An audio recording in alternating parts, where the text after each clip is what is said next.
Soc la Paula i en aquest vídeo parlaré sobre la por de parlar en públic. Hi ha mil coses que fan por en aquesta vida, com per exemple quedar per primer cop amb el noi que t'agrada. Fa por. Que els teus pares s'enfadin amb tu. També fa por. I com per exemple sentir sorolls a casa teva quan estàs sol. Això també fa por. Caga. Vaja, mil coses. Tothom sap que per molta gent parlar en públic és horrible, però més horrible de que la teva mare ensenyi fotos de quan eres petit als teus amics?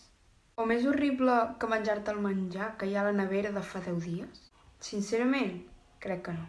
Per parlar en públic es necessiten 3 coses importants. Una d'elles és la personalitat. Has de ser tu mateix quan parles en públic. No pots fer veure que ets una persona que en realitat no ets. Si no ets tu mateix quan parles en públic, sembla que estiguis llegint un article que t'han donat i no saps ni de què va.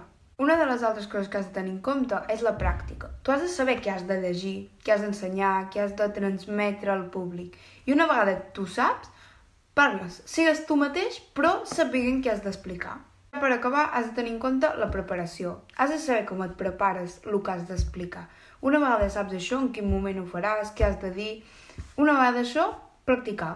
Tothom sap que si fas bé aquestes 3 coses, la por se'n va.